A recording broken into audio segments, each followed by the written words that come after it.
सहनावतु सहनौ भुनक्तु सह वीर्यं करवावहै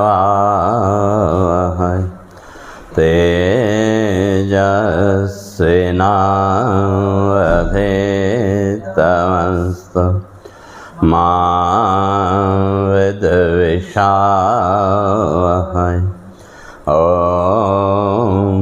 शान्ति शान्ति शान्तिः। शङ्करं शङ्कराचार्यं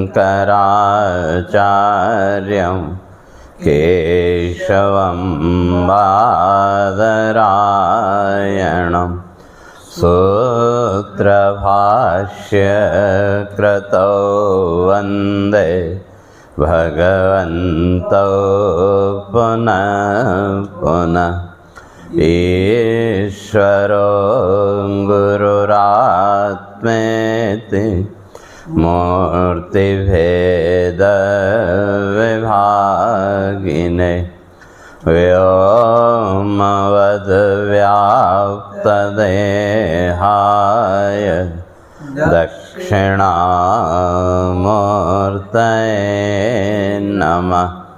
ॐ शान्ति शान्ति शान्तिः।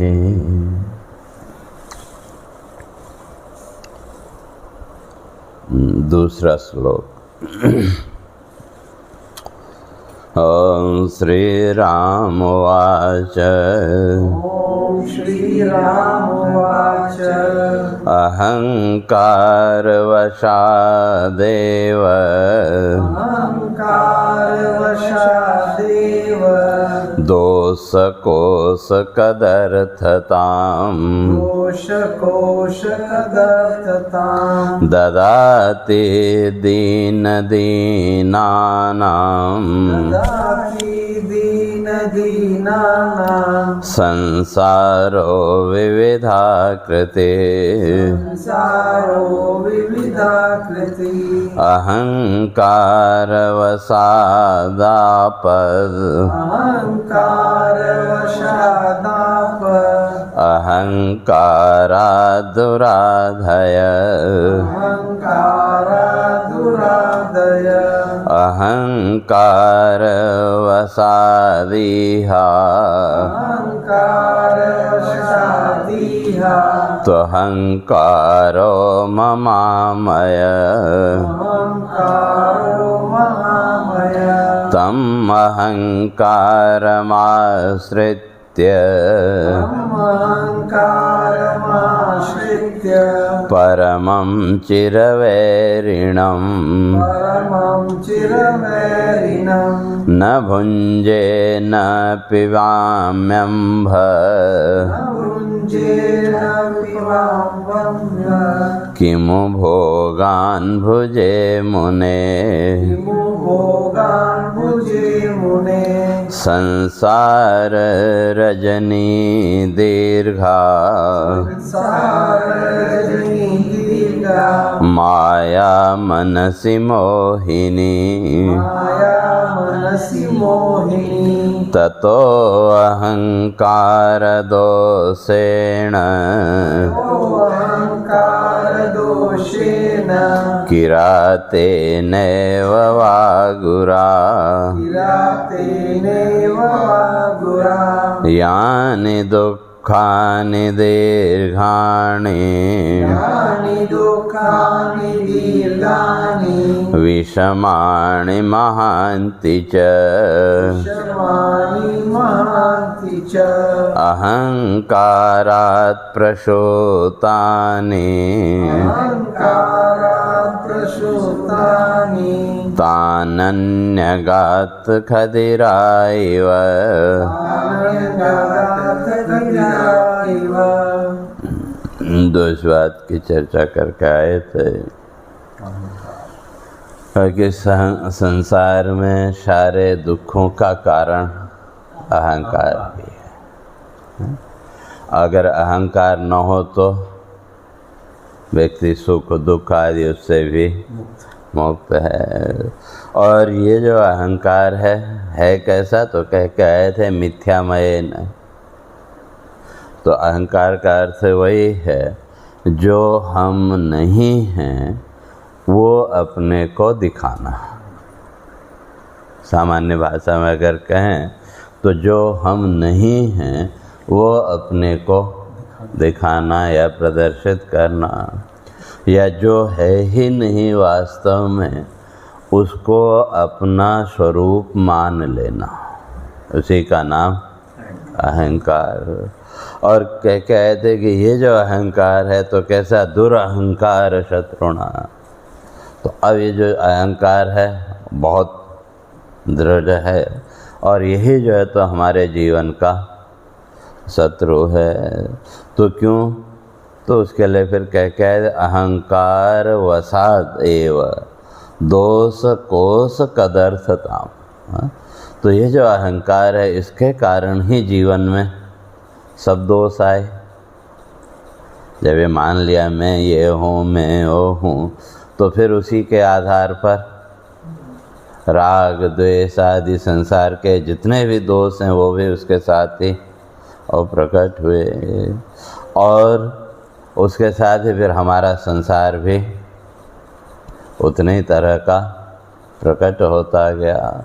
अगर देखें सुबह से लेकर के शाम तक जितना भी हमारा संसार भाव है और इस संसार भाव को लेकर के जो भी जीवन में सुख दुख है उस सब के पीछे वही अहंकार कहीं न कहीं बैठा है कि नहीं। जब हमने माना मैं ये हूँ मैं वो हूँ, फिर उस मान्यता के अनुसार सामने वस्तुएं हमको नहीं मिली तो दुख का भाव, और उस अपने अहंकार के अनुसार वो वस्तुएं हमको मिली तो सुख का भाव। तो इसलिए क्या है कि ये जो अहंकार है ये ददाति दीन दीना नाम। तो इसलिए ये अहंकार किसको पीड़ित करता है, कहा यहाँ दो शब्द है दीन दीना नाम। तो एक तो जो दीन है लेकिन उनमें भी जो दीन है, और दीन का अर्थ जो हम लोगों के है ना अपने को कुछ न मानना। जैसे कई बार कोई साधना या उसकी बात हो तो हम लोग क्या कहते हैं, अरे वो तो बड़ा आदमी है। या अगर साधना की बात हो तो अरे वो तो बड़े संत हैं बड़े तपस्वी हैं, वे वो तो उस स्थिति तक पहुंच सकते हैं, हम क्या करें, हम तो अज्ञानी हैं ये हैं। इस तरह के अपने प्रति जो हीन भावना कहते हैं, जब वो हीन भावना जीवन में आएगी तो अहंकार आएगा स्वाभाविक है। क्यों, हम संसार के व्यवहार में स्वयं को दूसरे से कभी कम नहीं दिखाना चाहते। हर व्यक्ति का क्या भाव होता है कि दूसरे से ज़्यादा नहीं, भाई उसके बराबर तो। और जहाँ फिर वो ये भाव आए, हीन भाव आ गया कि मैं तो उससे कमज़ोर हूँ या मैं उससे छोटा हूँ, इस तरह का जब भाव आया तो उस भाव ने तुरंत क्या किया, फिर एक अहंकार का रूप वहाँ प्रकट, नहीं ये ऐसे नहीं ऐसा जो कुछ भी है। तो वही यहाँ कहते हैं कि वे इसी तरह से ये जो संसार के जो भोग्य पदार्थ हैं, इन संसार के पदार्थों में जो बंध गया, जिसको ये लगता है कि भाई हम इससे कैसे बाहर निकलेंगे। कई बार जीवन में होता है ना कि भाई ये बड़ा मुश्किल है, ये है वो है, तो कहते हैं वो सब भाव क्या है, वो हमारी दीनता या हमारी कमजोरी को दिखाने वाले। तो इसीलिए यहाँ कहते हैं कि भाई ददाति दीन दीना नाम, अर्थात जिसने इस संसार भाव में ही अपने को बांध लिया, अर्थात जो इस संसार भाव से बाहर निकलना ही नहीं चाहता है। क्यों, उनको ये लगता है कि भाई इसके अलावा तो और कुछ है ही नहीं। और दूसरा, अपने प्रति एक नकारात्मक भाव कि वे हम इससे कैसे बाहर निकल सकते हैं। जो मैंने भी कहा ना, जो बड़े बड़े ऋषि मुनि हुए, उनको लेकर के कोई बात चली तो हमारा तुरंत क्या जवाब होता है? भाई वो तो तपस्वी हैं, ये है वो है, लेकिन हम तो अज्ञानी हैं या संसारी हैं, हम कैसे वो कर सकते हैं। जहाँ ये दीन भाव आया, कहते हैं वो फिर हमको इस संसार के बंधनों में बांधेगा। और जो संसार है वो भी फिर कितने प्रकार का? अनेक प्रकार का। क्यों? फिर जब अपने अंदर वो एक नकारात्मक भाव आएगा, हमने दूसरे से अपने को जब कमतर आंका, तो फिर उसके साथ साथ दुनिया भर के दूसरे भाव भी आएंगे। लेकिन अब दूसरे के बराबर अपने को मान लेना, वो भी एक तरह का अहंकार।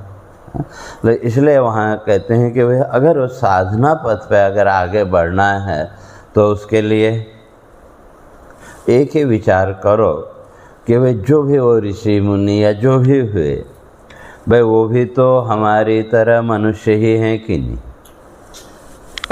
मनुष्य भाई फिर वो कर सकते हैं तो हम क्यों नहीं कर सकते? मैं उससे बड़ा हूँ या उसके बराबर हूँ वो मानना नहीं, बल्कि जब वो जो ऋषि मुनि जब वो उस स्थिति तक, साधना की स्थिति तक पहुँच सकते हैं, तो फिर हम क्यों नहीं पहुँच सकते? हम भी पहुँच सकते हैं। तो जब ये भाव जीवन में आएगा तो फिर वो दीनता का भाव वो अपने आप वो दूर हो जाएगा। तो इसलिए महर्षि कहते हैं कि सबसे पहले तो हमें अपने अंदर से ये जो दीनता का भाव है इसको दूर करना पड़ेगा अगर साधना में आगे बढ़ना है। केवल साधना ही नहीं, जीवन के प्रत्येक क्षेत्र में अगर हमारे अपने प्रति ही नकारात्मक भाव अगर हमने बना लिया तो सामने मार्ग भी है, साधन भी होते हुए भी हम उसका उपयोग नहीं कर सकते। क्यों? वो जो दीनता का भाव है वो हमको आगे बढ़ने ही नहीं देता कि हाय कैसे होगा, मैं कैसे करूँगा। और अगर ये भाव है कि भाई जब वो कर सकता है तो फिर मैं क्यों नहीं कर सकता?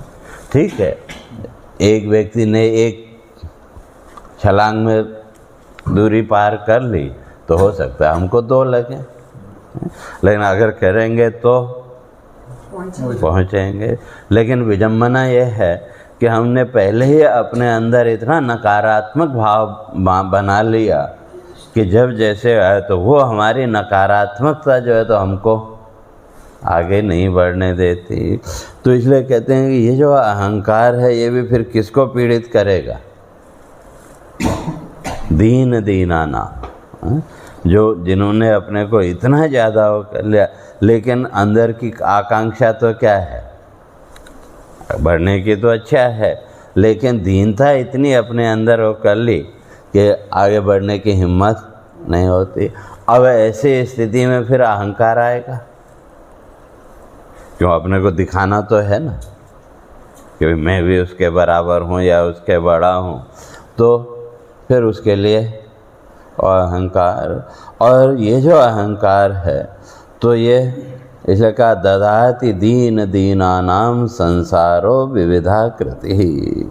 तो इसलिए ये जो है तो ये जो अहंकार है फिर क्या करता है? उनको इस संसार भाव में ही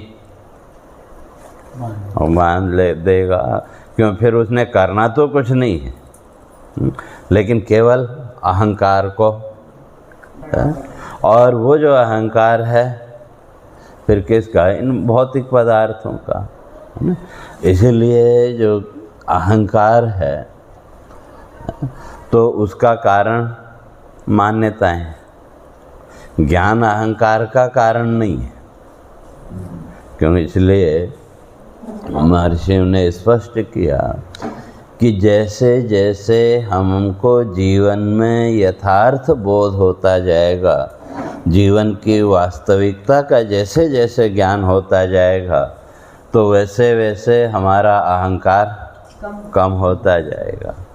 और जैसे जैसे हम मान्यताओं में अटकते जाएंगे वैसे वैसे हमारा जो अहंकार है वो बढ़ता जाएगा। तो इसलिए यहाँ कहते हैं कि वो जो है कितना, वो क्या है, विविधाकृति, अलग अलग तरह का। तो अगर देखें सुबह से लेकर के शाम तक कितने संसार हमारे सामने प्रकट हुए, कोई एक ही है ऐसा नहीं है कि नहीं, क्योंकि जो दृश्य सामने आया उस दृश्य के अनुसार हमारा संसार प्रकट हुआ कि नहीं, और जब वो दृश्य गायब हो गया तो हमारा वो संसार गायब, और दूसरा दृश्य आया तो उससे जुड़ा हुआ जो हमारा संसार था वो प्रकट हो गया। और ये जो संसार है तो इसका कारण क्या है, इसका आधार क्या है, तो वहाँ भागवत में बड़ा सुंदर उसका वर्णन किया। कहते हैं एकायनासो द्विफलस्त्रमूलः चतुरसः पंचविधः सजात्मा सप्तत्वगष्टविटपो नवाक्षो दशच्छदि द्विखगो ही अनादि वृक्ष। कहते हैं ये जो संसार का जो वृक्ष है तो इसका मूल एकायनासो, इसका जो आधार है वो एक ही है, वो है अज्ञान। और अज्ञान का अर्थ है ज्ञान का नहीं होना ऐसा नहीं, बल्कि जो वस्तु जैसी है ही नहीं उसको वैसा मान लेना, उसी का नाम अज्ञान। अब जैसे उसको समझने के लिए शरीर को ही लें तो हमको पता है शरीर नाशवान है, ये है, वो सब पता है। जो कुछ भी हमने शास्त्रों से पढ़ा सुना, जो भी समझा, उसके द्वारा ये भी तो स्पष्ट हुआ कि भाई मैं शरीर नहीं हूँ। लेकिन फिर भी कहीं न कहीं इस शरीर में नित्यता का भाव है कि नहीं, पता है, लेकिन फिर भी इस शरीर को कहीं न कहीं नित्य हम मान के पकड़ के बैठे हैं कि नहीं, इसको कहते हैं यही अज्ञान। और दूसरी तरफ जो आत्मा है, आत्मा तो निर्विकार, लेकिन अब इस शरीर भाव को लेकर के मैं सुखी हूँ, मैं दुखी हूँ, या उसी तरह से जन्म मृत्यु आदि के जो भाव, कहते हैं ये सब क्या है, ये सब अज्ञान। क्यों, जो वस्तु जैसी है ही नहीं हमने उसको वैसा मान लिया, और जब वो मान्यता में बंध गए तो उसके साथ फिर संसार के सारे दोष भी आ गए। तो इसका इस संसार जो है, इस संसार का एक ही आधार है, वो है अज्ञान। अर्थात जो वस्तु जैसी है ही नहीं उसको वैसा मान लेना। और इसके फल का द्विफल, इसके दो ही फल हैं, सुख और दुख। इस संसार में अगर देखें इन दो के अतिरिक्त हमको और क्या मिला, कभी सुख और कभी दुख। इसलिए इस संसार के फल दो ही हैं, सुख और दुख। और द्विफलस्त्रमूल, और ये जो संसार रूपी जो वृक्ष है, कहते हैं इसका जो ट्रंक, तना जो है वो कितने, 3, सत्व रज और तम, ये 3 गुण। तो इन 3 गुणों के आधार पर ही ये सारा संसार चलता है। तो एकायनो सो द्विफलस्त्रमूलः चतुरसः पंचविधः सजात्मा।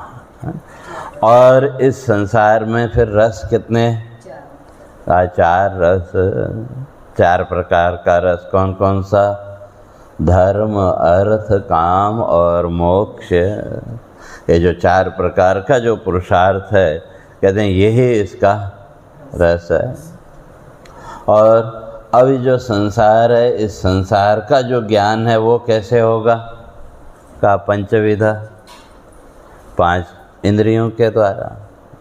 अगर ये 5 इंद्रियां न हो तो हमारे लिए संसार शून्य है कि नहीं? अगर जिसको भी हम संसार कहते हैं, उस संसार में ये 5 इंद्रियों के ज्ञान के अतिरिक्त और क्या है? रूप, रस, शब्द, गंध और स्पर्श। जो भी जिसको संसार को भी हमने सच्चा माना, तो संसार में इन 5 के अतिरिक्त और क्या है? पंचविध और सदात्मा। कहते हैं ये जो संसार है, इसके अंदर 6 दोष, 6 इसके आत्मा, 6 इसके आधार। क्या क्या? वो 6 भाव विकार जो वेदांत में बताए, जायते, अस्ति, वर्धते, विपरिणमते, अपक्षीयते, विनश्यति। ये 6 भाव विकार। तो जायते का अर्थ जन्म, और उसके साथ फिर जब जन्म हुआ तो अस्ति, उसके अस्तित्व को हमने स्वीकार किया। जायते, अस्ति, वर्धते, फिर धीरे धीरे ये बढ़ने लगा। और विपरिणमते, फिर इसका परिणाम वही सुख दुख।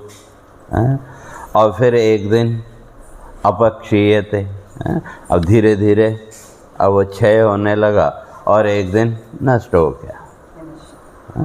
तो ये 6 ही इसके आत्मा है। अर्थात इसका अगर देखें तो क्या ये 6 ही चीज़ें संसार में हैं। या जैसे शरीर भी है, शरीर को अगर लें तो जब इस शरीर का जन्म हुआ तो तभी तो हमने इसके अस्तित्व को स्वीकार किया।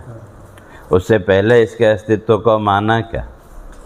तो जन्म और उसके बाद अस्तित्व। और फिर ये जो 5 भूत हैं, इन 5 भूतों के माध्यम से फिर ये धीरे धीरे शरीर बढ़ने लगा। और वो जो वृद्धि है, कहते हैं वो भी क्या? इन 5 भूतों का परिणाम। जो अन्न आदि है उसमें भी तो यही 5 भूत, इन 5 भूतों का परिणाम। धीरे धीरे शरीर बढ़ता गया और फिर वो परिणाम के रूप में सुख दुख आदि जो कुछ भी हो।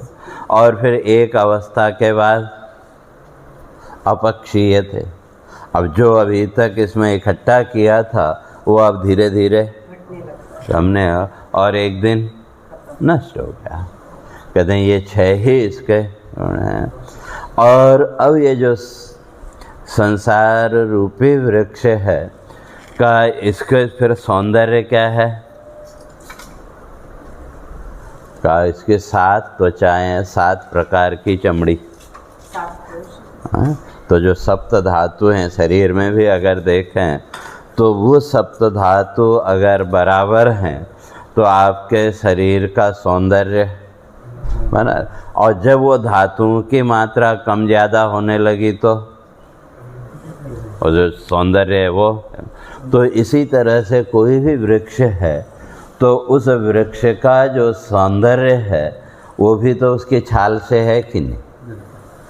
और जब तक वो छाल है तो वृक्ष भी जीवित है। अगर किसी पेड़ को सुखाना हो तो कुछ ज़्यादा कुछ करने की ज़रूरत नहीं, उसकी छाल निकाल दो। एक बार आप निकाल दोगे फिर दोबारा छाल है, तो इस तरह से 3 बार आप छाल निकाल दो उसकी, फिर चौथी बार नहीं आएगा और पेड़ सूख जाएगा। छिलका हाँ, पेड़ के ऊपर का बाहर का जो छिलका है तने का, उस छिलके को निकाल दो तो कम से कम 3 बार निकालना पड़ेगा, फिर चौथी बार वो छिलका ये नहीं आएगा। अब जब वो छिलका ही नहीं आएगा तो ऊपर पौधे को रस कहाँ से मिलेगा? और जब रस ही नहीं मिलेगा तो सूख जाएगा।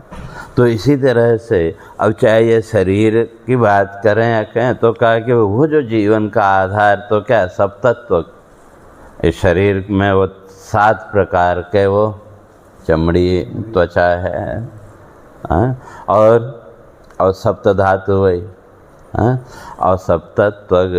और इसके जो पत्ते हैं पे टहनियाँ तो का अष्टविटपः, तो 8 प्रकार के इसके टहनियाँ हैं। तो 5 इंद्रियाँ मन बुद्धि अहंकार है। तो जब मन कहें तो वो चित्त वो समाहित हो ही गया, चित्त कहें या मन कहें वो सब एक में समाहित। तो जब मन बुद्धि का तो उसमें भी चारों आ गए, और खाली मन कहेंगे तो उसमें भी चारों का समावेश। तो इसलिए तो कहते हैं 5 भूत मन बुद्धि और अहंकार, ये 8 जो है तो इसकी टहनियाँ हैं। तथा ये जो वृक्ष है, संसार रूपी वृक्ष, इसको आगे बढ़ाने के जो साधन हैं ये 8 ही। और नवाक्ष कहते हैं इसमें 9 खड्डे। जो पुराना जो पेड़ देखो तो उसमें भी कहीं कहीं खड्डे होते हैं कि नहीं। तो उसी तरह से ये जो संसार रूपी वृक्ष या शरीर रूपी वृक्ष है, इसमें भी 9 खड्डे, 7 ये ऊपर और 2 अधोभाग में है। तो ये 9 इसके खड्डे। तो कहे वृक्ष तो है, तो बिना पत्तों के फिर वृक्ष का महत्व क्या है? तो कहे इसमें 10 प्रकार के पत्ते, 10 तो 10 प्रकार के प्राण, प्राण अपान व्यान समान उदान कूर्म कृकल देवदत्त धनंजय आदि। तो 10 प्रकार के प्राण कहते हैं। ये 10 प्रकार के जो प्राण हैं वो 10 प्रकार के प्राण ही इसके पत्ते हैं। तो अब ये जो वृक्ष का फिर यहाँ रहता कौन है? का द्विखग, 2 पक्षी। कौन कौन? जीव और ईश्वर। तो ये 2 पक्षी इसमें रहते हैं, अर्थात जीव भी यहीं और ईश्वर भी। तो ये संसार का रूप है।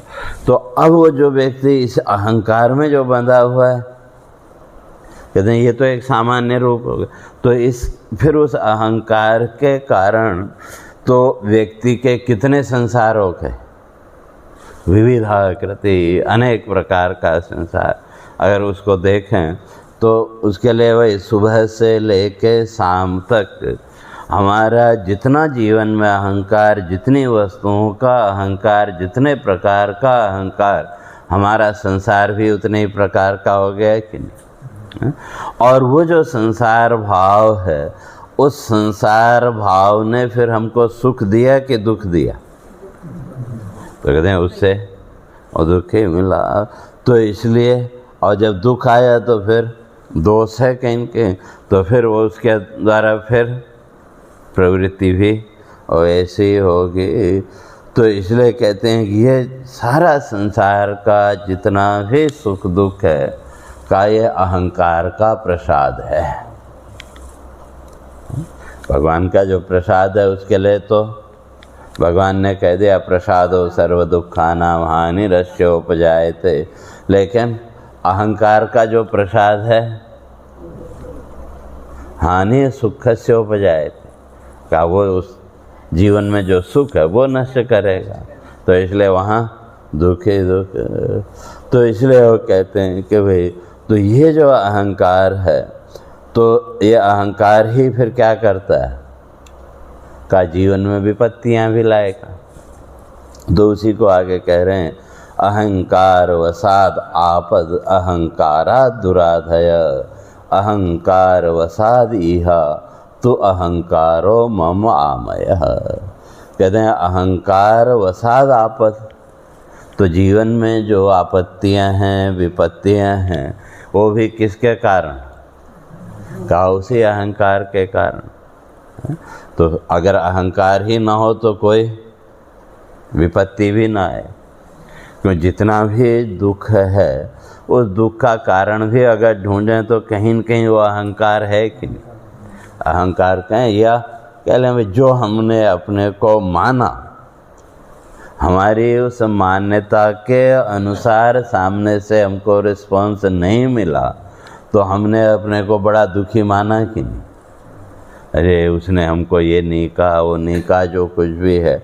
तो वही यहाँ कहते हैं कि भाई ये जितनी भी आपत्तियाँ हैं, और उसी तरह से जो शारीरिक कष्ट आदि हैं, का उसके पीछे भी कारण वही अहंकार। तो इसलिए अहंकार वसाद आपद, उस अहंकार के कारण ही जीवन में आपत्तियां आती हैं। और अहंकारा दुराधय, और उस अहंकार के कारण ही मानसिक रोग भी, मानसिक जो विपत्तियां हैं तो वो भी किसके कारण? अहंकार के कारण। क्योंकि जो शारीरिक जो भी वो है उसके लिए तो कहीं न कहीं प्रारब्ध भी कारण है, लेकिन जो मानसिक रूप से हमारे अंदर अशांति का भाव या दुख का भाव है उसका कारण तो अहंकार ही है कि नहीं? प्रारब्ध सिर्फ शरीर के लिए, प्रारब्ध केवल शरीर तक सीमित।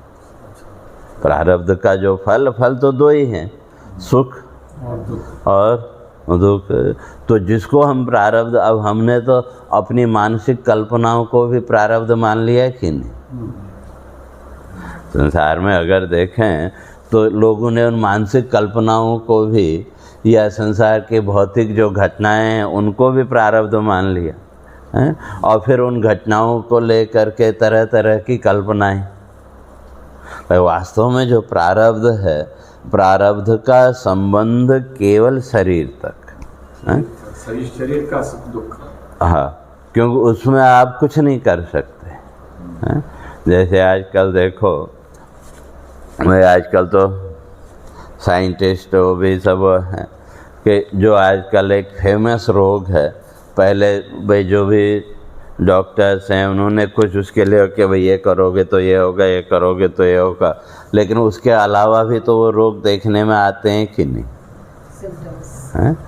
जिसने कभी जीवन में कोई नहीं किया, व्यसन नहीं किया या कोई बुरी आदत नहीं है, उसको भी तो वो रोग देखने में आते हैं कि नहीं?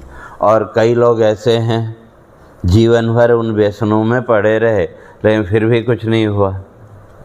तो अब किसको कारण मानेंगे? है? और उसी तरह से आप बहुत सावधान हैं, बहुत सजग हैं, लेकिन फिर भी रोग जीवन में आ जाता है कि नहीं? शारीरिक जो रोग है, तो फिर उसके लिए कारण कौन? तो कहा प्रारब्ध है। और जहाँ वो प्रारब्ध का भोग पूरा हुआ, कुछ न करते हुए भी आपका वो रोग अपने आप ठीक हो जाता है कि नहीं?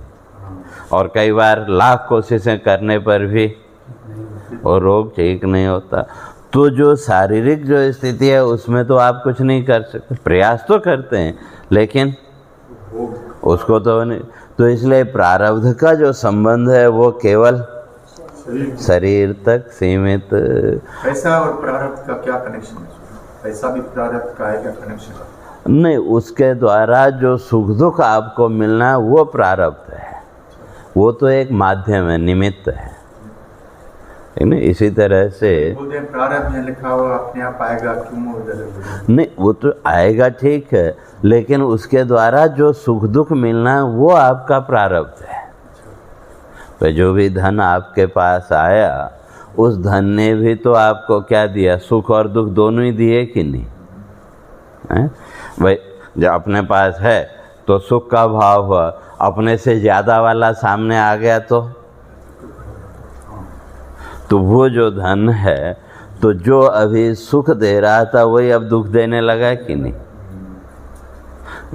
तो वो जो धन है वो भी एक माध्यम है, साधन है अपने जीवन में सुख और दुख का, है कि नहीं?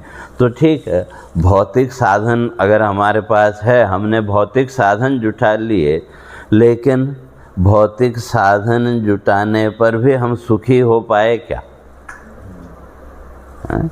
आज बहुत से लोग ऐसे हैं जिनके पास इतना धन है कि उनको खुद नहीं पता है। तो वो जो वैभव है, सारा वैभव उनके पास है, सब कुछ है, लेकिन उससे भी वो सुखी ही हैं क्या? वो सुखी हो गए ऐसा तो नहीं कह सकते। वहाँ भी दोनों ही हैं, सुख और दुख।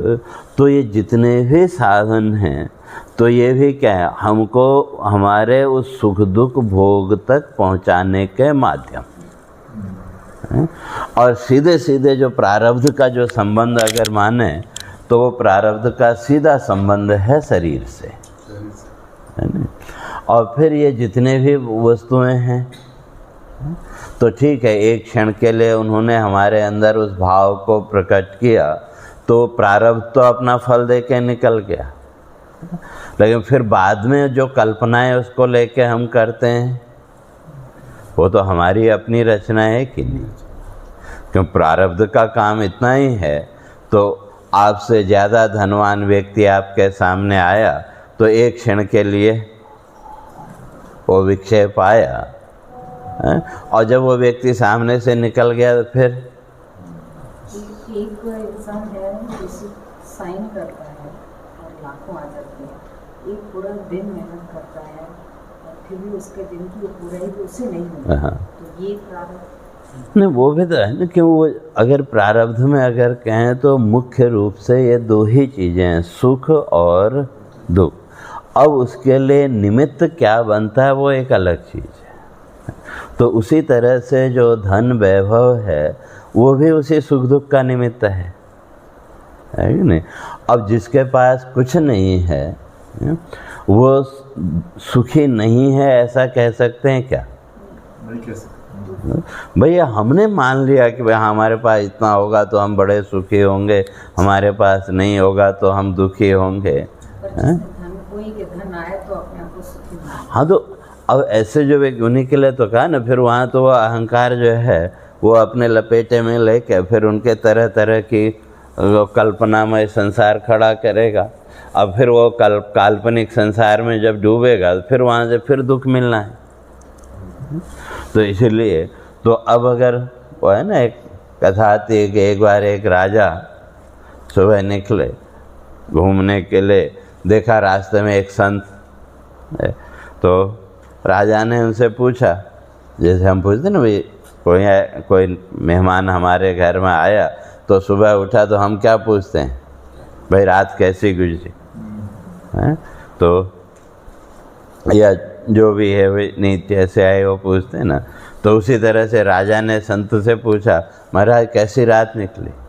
तो उन्होंने कहा, भाई कुछ तुम्हारी जैसी, कुछ तुम्हारे से अच्छी। तो अब वो तो राजा है, राजा होने का अहंकार, भाई मेरे से अच्छा कैसे हो सकता है? कहा महाराज मैं समझा नहीं। कहा भाई तुम्हारी जैसी तो इसलिए कि वह जिस समय ये संसार की वृत्तियाँ मन में आई तो उस समय तुम्हारा संसार और मेरा संसार, या तुम्हारा चिंतन और मेरा दोनों एक जैसे। तुम भी उस संसार की चिंता कर रहे थे और अपने मन में भी जब वो संसार की वृत्तियाँ आई तो थोड़ी देर के लिए वो सुख दुख कल्पना आदि जाएगा वो भी हमारे अंदर आया है? और कहा फिर मेरे से अच्छी कैसे? कहा तुम तो सोने गए तो वहाँ भी तुमको संसार की चिंताओं ने घेरे रखा, और हम जब परमात्मा का चिंतन करने लगे तो हमारा वो समय तुम्हारे से ज़्यादा अच्छा क्या।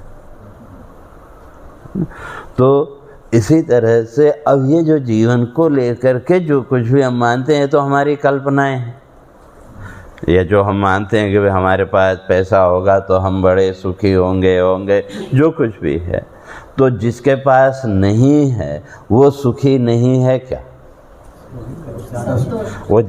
वो ज़्यादा सुखी, अगर एक तरह से देखें तो वो ज़्यादा सुखी है। हम समझते हैं वो नहीं रहेंगे हमारे पास है वो नहीं अगर हाँ, तो इसलिए अब जिसके पास जितना, इसीलिए वहाँ का ऐश्वर्यम विपदा बीजम, शास्त्रकार कहते हैं जितना ज़्यादा वैभव होगा उतनी ज़्यादा आपत्ति। क्यों? जितना ज़्यादा है उसकी सुरक्षा की चिंता भी उतनी होगी कि नहीं।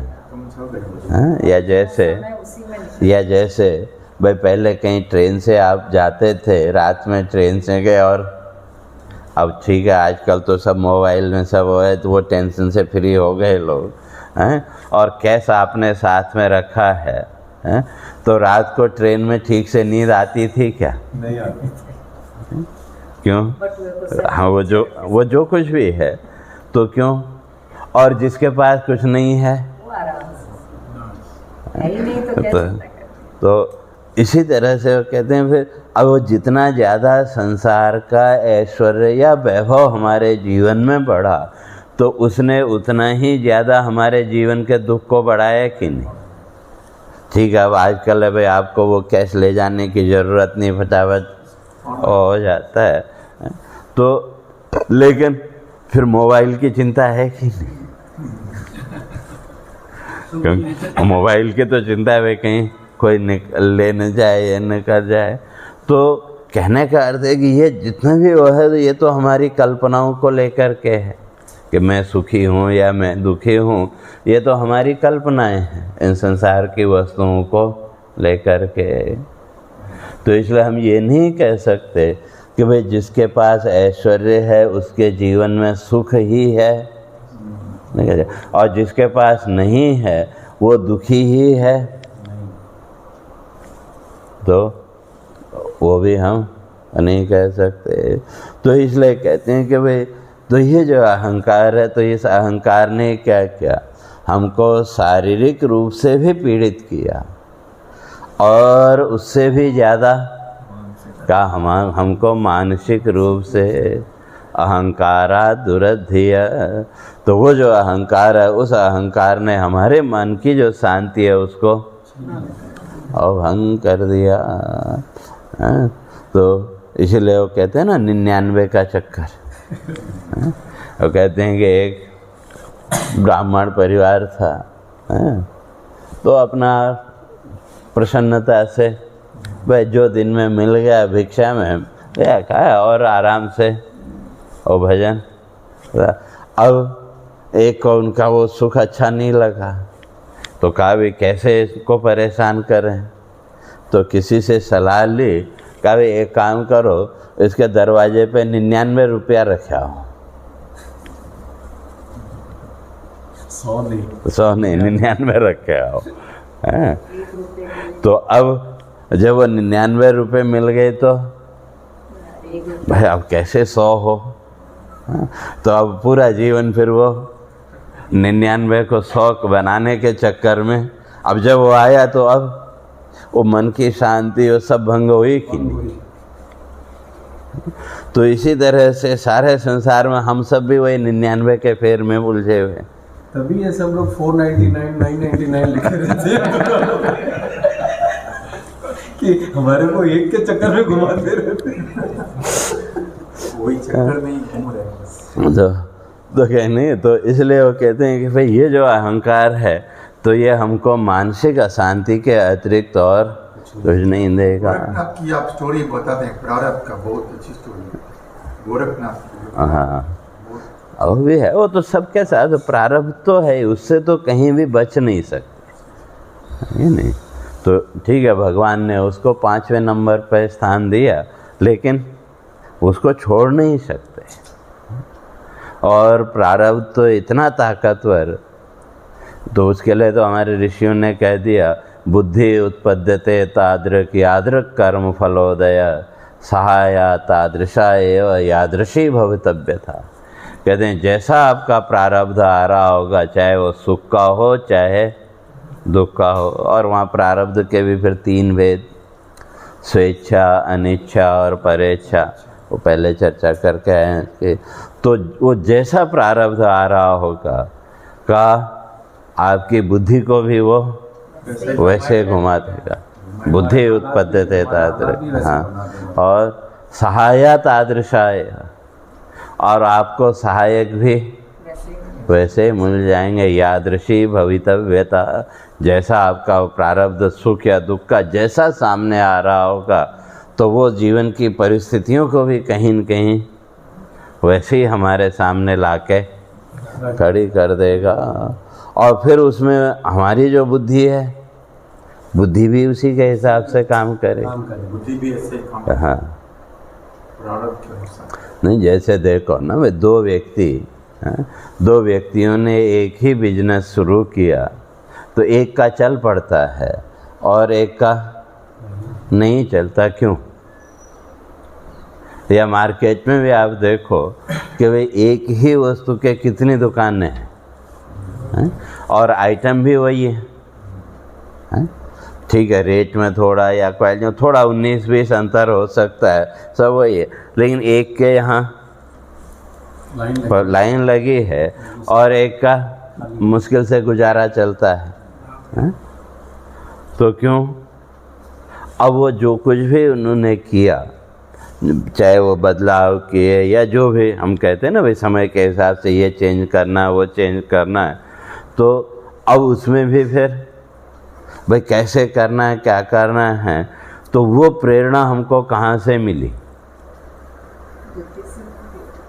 तो कहीं न कहीं कोई न कोई अंदर एक ऐसी शक्ति बैठी है जो हमको वो प्रेरणा देती है? और फिर वो दूसरे को क्यों नहीं मिली?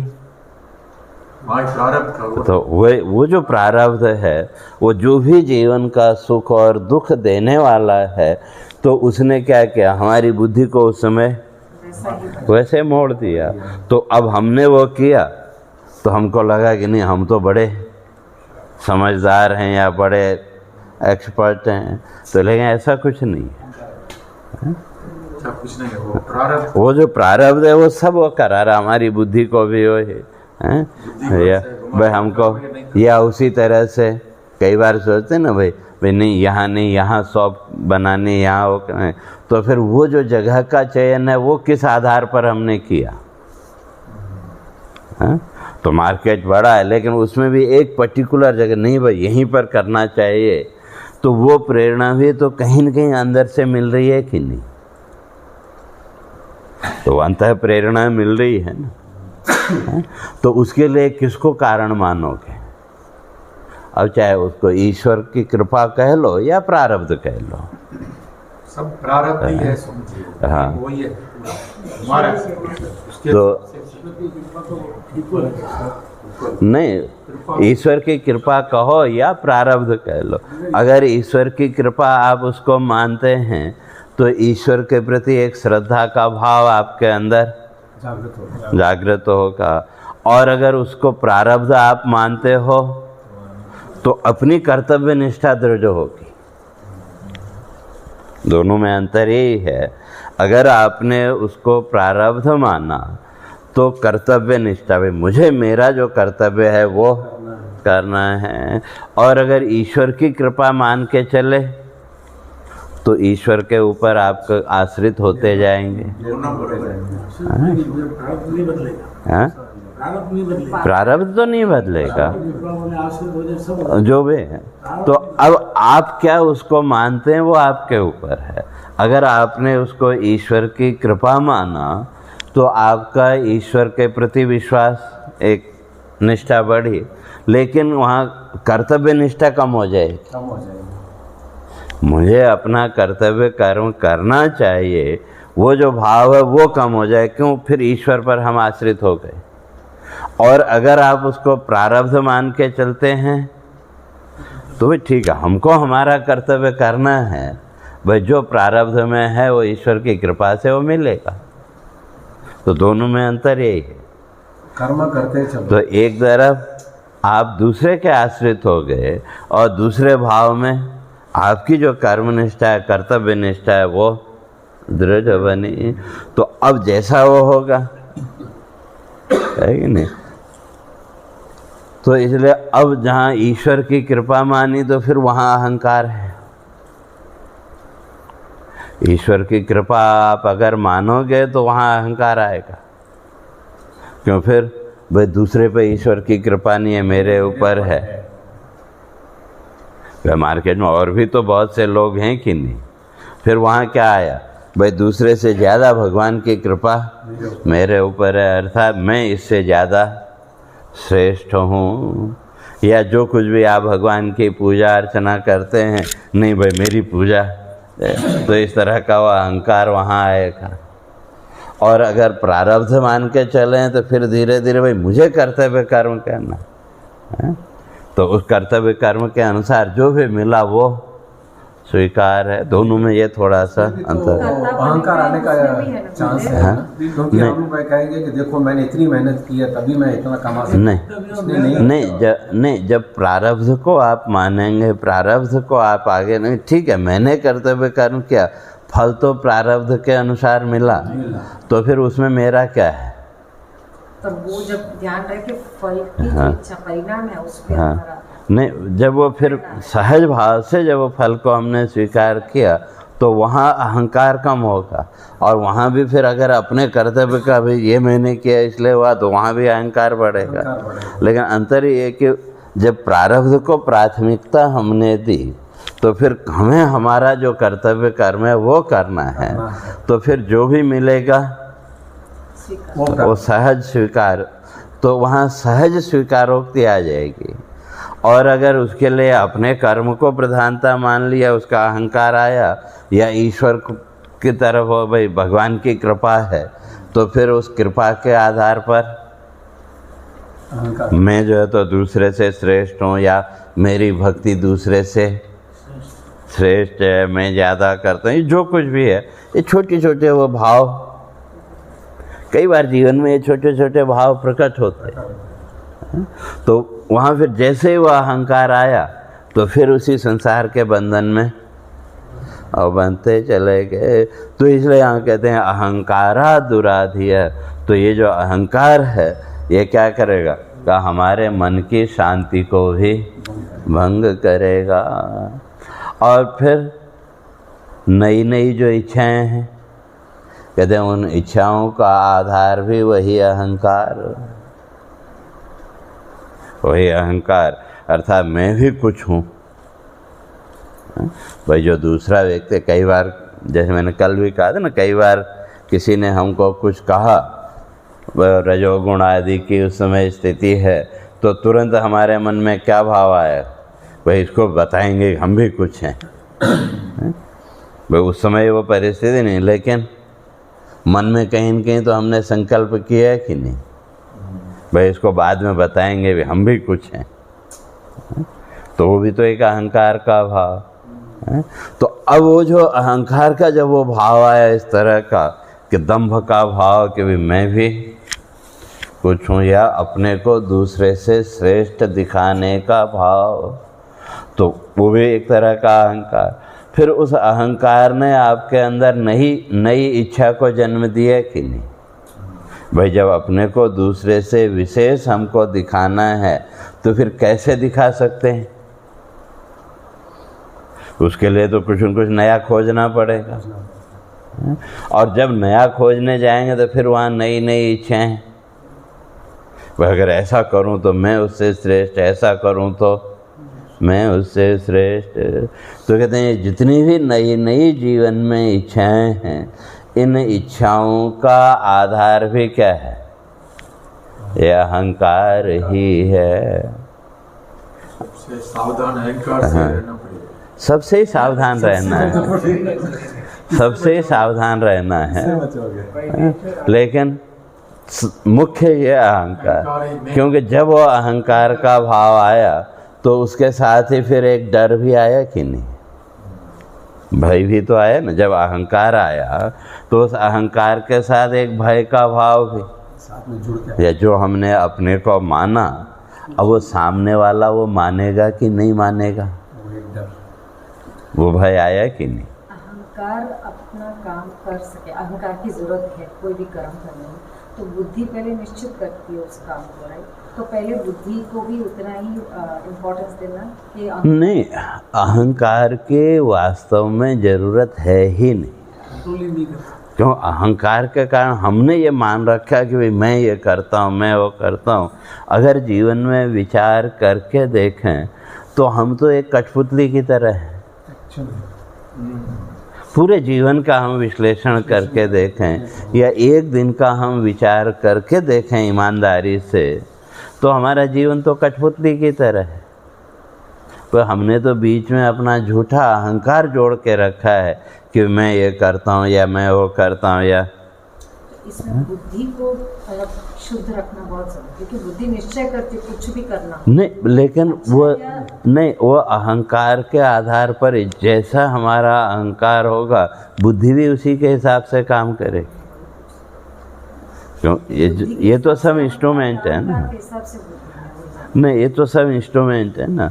तो वैसे अगर देखें तो अहंकार ने भय को पैदा किया, भय ने इच्छा को प्रकट किया, फिर उस इच्छा के अनुसार बुद्धि काम करेगी। पहले अहंकार, पहले अहंकार।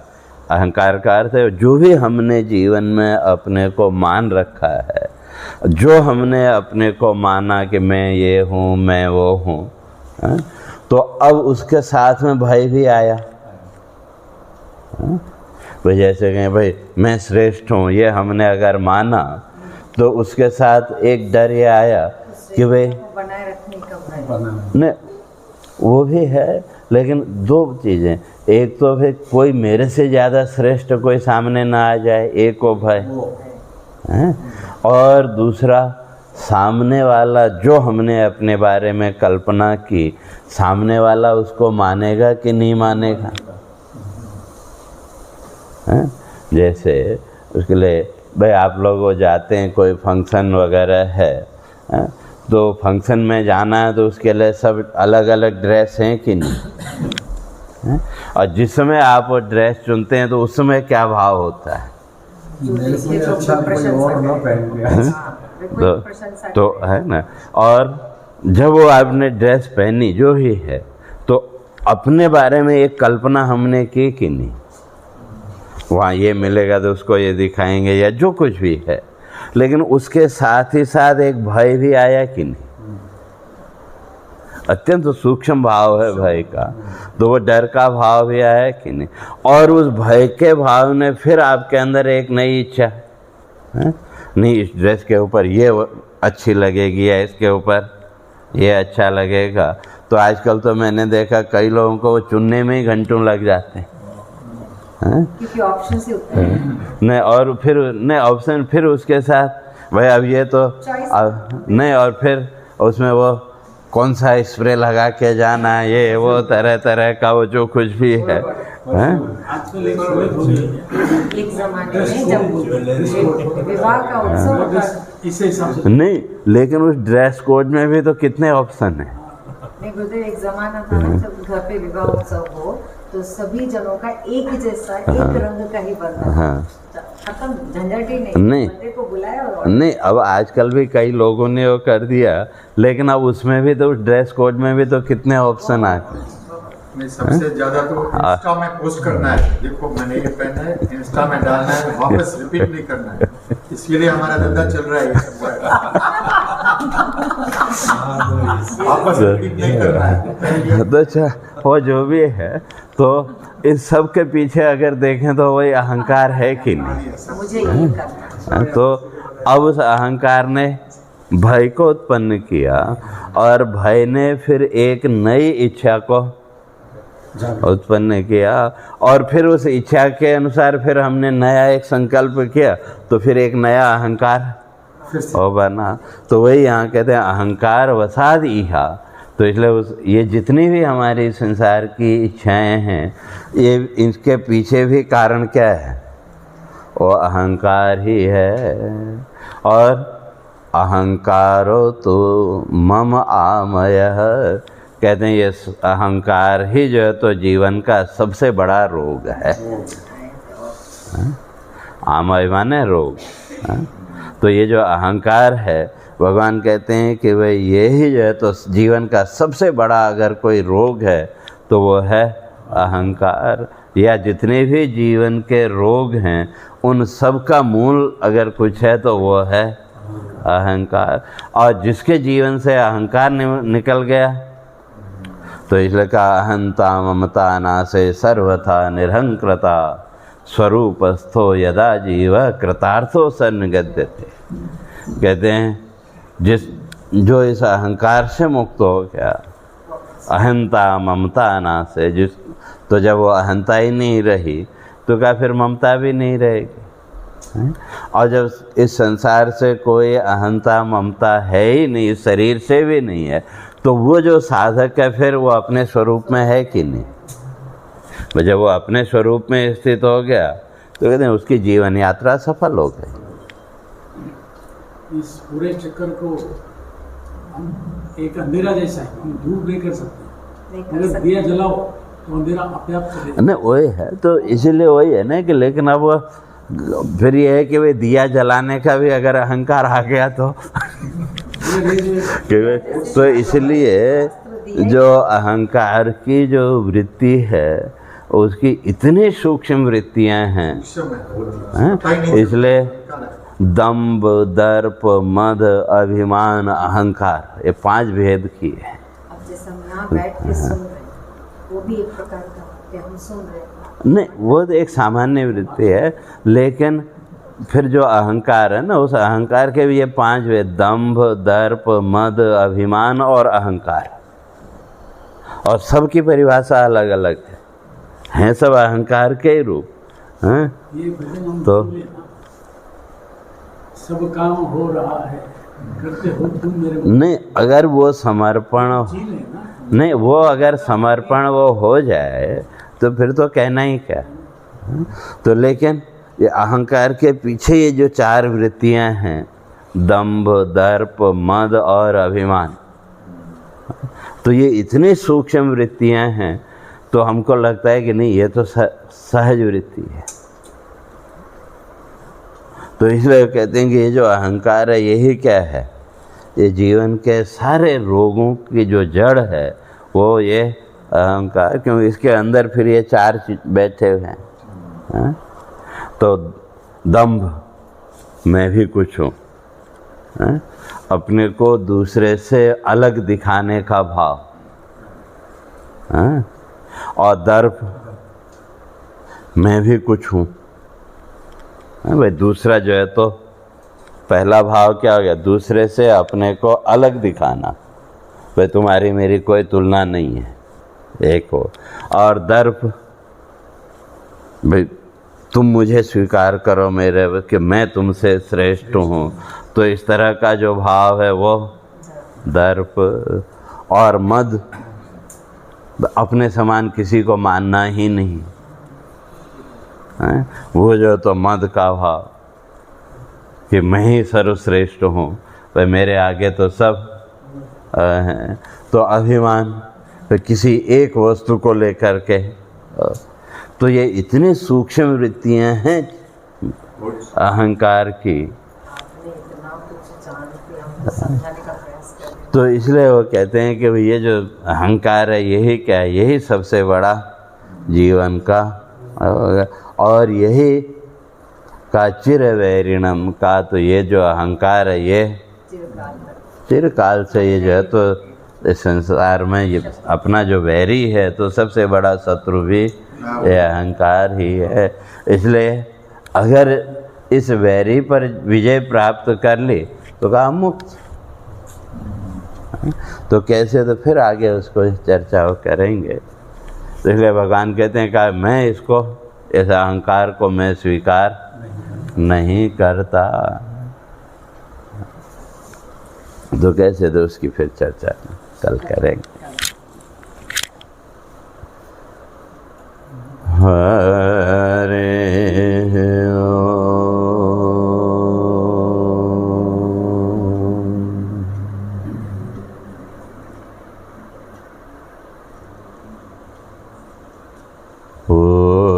पूर्णमदः पूर्णमिदं पूर्णात् पूर्णमुदच्यते पूर्णस्य पूर्णमादाय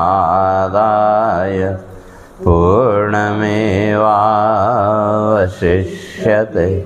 ॐ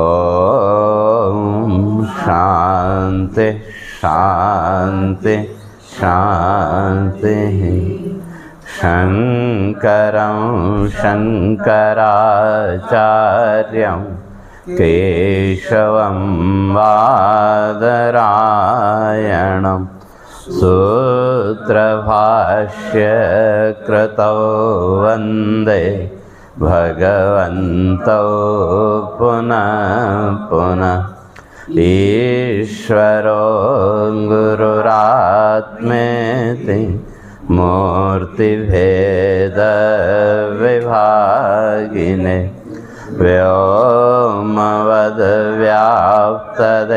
व्योमवद्व्याप्तदेहाय दक्षिणामूर्तये नमः। ॐ शान्ति शान्ति शान्ति।